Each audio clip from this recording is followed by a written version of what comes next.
Hey guys, it's me, Carrie. Today was kind of an interesting day, kind of a sad day though, too. There is a local bookstore here on Long Island in the town of Huntington called the Book Revue, and this store has been open for 44 years. To put that in perspective, I'm 48. So since I was 4 years old, this store has been in existence in the same location, just an independent family owned bookstore. And tragically, and it is tragic to me as a writer and an avid reader and someone who absolutely loves books, it is going out of business. It is actually technically out of business now. And the primary reason for that is because of COVID. There were 3 months that the store was closed and the owner got behind in paying the rent. And he said people were very, very generous in offering money to help get that back rent paid, which was incredible. But the scummy people who are the landlords decided that they were going to double his rents going forward, which is absolutely reprehensible and disgusting and hateful, and I can't use enough adjectives to say how awful that is. So he decided that it was best to just let the business close, and it's really, really sad, especially when it's something that's been around for 4 decades. I mean, over 4 decades. That's just crazy to me. So what they did was they were offering a 40% off sale on everything in the store up until Wednesday, which was 2 days ago. Then they closed the store yesterday, and then they announced yesterday evening anyone that was on their email list was notified that they were reopening the store today and giving the books away. Yeah, I mean, how beautiful is that? They said they had reached out to a lot of libraries and places that they thought they could donate to, and some people, I guess, took them up on the offer, but not nearly as many as they expected. So they said they were just going to open to the general public and let people come and take books, which is a beautiful, generous, loving thing to do. But you definitely saw the two sides of humanity today.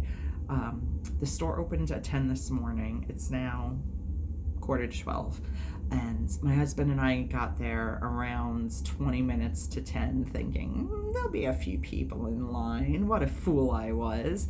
There had to be, I mean, many hundreds of people in line. Honestly, maybe 1,000 people in line, because there was a huge line from the front door of the bookstore down to a corner, then from that corner to another corner going this way, then from this corner to another corner going this way. There were so many people in line. But you could see, like, just by the people that were standing in line, who was there because they genuinely love books and wanted books for their own personal collection or for their family and friends, and who was there because they were scumbag resellers. I mean, there were people with huge ass wagons. There were people with luggage, literal actual pieces of rolling luggage, multiple pieces that they just knew damn well they were going in and they were filling that shit up and they were taking anything and everything they could get. And those people, fuck you, because I think that's really a scumbag thing to do. When somebody's being generous and offering you books for free, excuse my mother hacking in the background. Her cold is gone though, even though you can hear her hacking from 3 rooms away. But that's my mother's stubbornness. But anyway, you could tell who was there because it was genuinely because they loved books and they wanted books for themselves, like I said, or their family and friends, and who was there because they were just going to take any damn thing they could get their grubby mitts on and resell it. And I hate those people. I mean, whatever, it's a free market society and people can do what they want, and if they want to live with that karma, that's on them. But I just thought that was really crappy. So I'm thinking, oh my god, it is going to be hours and hours and hours until we get into that store, because they're probably going to limit due to COVID restrictions. But technically, what COVID restrictions are there on Long Island at this point, I don't even know. And technically the company is now like out of business, so they just let as many people in as wanted to come in. And it was on you. If you wore a mask, great. If you didn't wear a mask, that was your problem. I did wear my mask. At points I did pull it down, honestly, because it was a little warm, but I did try to keep my mask on the whole time. But anyway, I went with my husband Brian, and these are the books that we took. And again, these are all for personal use and enjoyment. It was really, really busy and chaotic. I posted a couple of pictures on my personal Facebook page just of, what the store looked like with so many crazy people in it. But I can post them on my PerseveringStar page as well if you guys are interested in seeing. But like I said, we just took books that we thought would be interesting to read, and obviously anything that, we don't enjoy or that we read and we don't want to keep will be donated to the free little library, because I do that with all my books anyway. But let's just get started. So I took this book, and I always pronounce this name wrong, I think. Chuck Palahniuk? I don't know. I know my friends Jen and Sylvia really like his work a lot, and I've read one book of his so far. But this is A Walk in Portland, Oregon by Chuck Palahniuk, author of Lullaby, Fugitives and Refugees. And I took this one. And it said in the book jacket, want to know where Chuck Palahniuk's tonsils currently reside? Been looking for a naked mannequin to hide in your kitchen cabinets? Curious about Chuck's debut in an MTV music video? What goes on at the Scum Center? How do you get to the Apocalypse Cafe?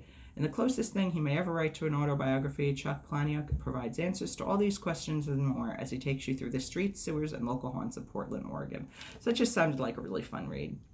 So I took that one. Then I took this one here. It's called The Ecstatic Moment, a practical manual for opening your heart and staying in it. And it just sounded like it would be like something that would get me in touch with like spirituality and, and healing. And I just thought this sounded really cool. I didn't really go crazy. I just glanced at authors and titles and, read little bits of blurbs from book jackets and just took what sounded interesting, because it was just crazy. And we were in there for like 45 minutes, and that was that was long enough. I took this one called Dismember and Other Stories of Mystery and Suspense by Joyce Carol Oates. She wrote Foxfire as well as many other books, and I thought this would be interesting, so I took that one too. Then this one is by an author, and I hope I'm pronouncing it correctly, Dagoberto Gilb, Before the End, After the Beginning, and really just the title got this. It says, I'm just going to read the back blurb really quickly. Before the End, After the Beginning is an exquisite collection of 10 stories that take the reader through the Southwest, exploring universal themes of existence, impermanence, and the American experience in a raw, authentic vernacular. I'm not going to read on all the rest of it, but that was just a little piece. And that just sounded really interesting, so I thought that might be a fun read. And then we have another bag full. This book I have read before, but I know I'll reread it because it's just kind of a fun little, mindless jaunt into Chelsea Handler's mind. Mindless jaunt into her mind. That was a good sentence. But Are You There, Vodka? It's Me, Chelsea. This was just a fun read, so I figured, I don't own it, so I figured it'd be fun to read again. And we grabbed this. Most of these are mine. I'll let you know which ones Brian grabbed. He only grabbed a couple. The title got me. It says, Wash Your Hair with Whipped Cream and Hundreds More Offbeat Uses for Even More Brand Name Products. And it just sounded really fun. Like on the back, have you ever cut a cake with dental floss? With more than 30 all-new brand name products and their wacky alternative uses, Wash Your Hair with Whipped Cream exposes the secret lives of popular products you've got in the kitchen, medicine cabinet, and workshop, from Alka-Seltzer to Wonder Bread. And again, it's got a lot more in the back, but sounded fun. Why not? Then I took this one. And again, the title got me. It is The Opposite of Invisible by Liz Gallagher. And on the back, it just has a little blurb, a couple reviews. It says, I want to move to Seattle. I want to be friends with Alice. I want to be as fabulously authentic as she is, and this beautiful book inspires me to try. And that is from Lauren Miracle, author of the best-selling Internet Girls series. And another little review blurby thing, a wonderful true-to-life, how will it end first novel, and a writer to remember, Liz Gallagher. And that was from Jerry Spinelli, the Newbery Award-winning author of Stargirl and Milkweed. Like I said, sometimes just a title alone is enough, and we were trying to get in and out fairly quickly. So initially, Brian was limiting me to 4 books because I really don't need any more books, my collecting issues. But this was such a unique experience, and I knew that I would take these books and read them and redonate them, more than likely. There may be 1 or 2 that I'll actually keep if they're worth rereading a second time. Hi, Vivi. My kitty's on the carpet. Hi, Rainers.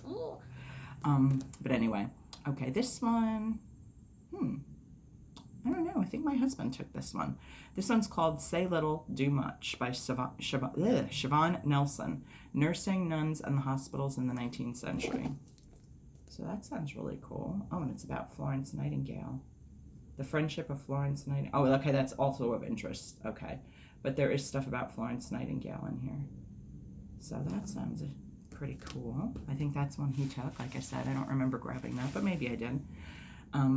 This one just when I saw the little like subtitle or whatever, it's called Too Close for Comfort, Questioning the Intimacy of Today's New Mother-Daughter Relationship. Yeah, I thought this was a good self-help book for me. So we got that one. Okay.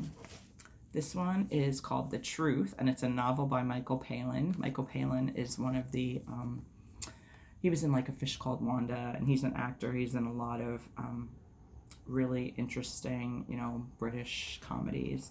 It says he's a comedian, novelist, actor, playwright, and Python, because he's part of the Monty Python gang. That's what I was going to say. The Truth is his second novel. He lives in North London. And basically, I grabbed this just because I recognized Michael Palin's name, and I thought, okay, that sounds fun. Then I love memoirs, and I really love celebrity memoirs, so I thought this was really cool. This one is Girl Singer, an autobiography of Rosemary Clooney with Joan Bartel. Like I said, I love celebrity memoirs, so I thought that would be a fun read. Then I was really stoked to find this. This is called A Hand to Guide Me by Denzel Washington.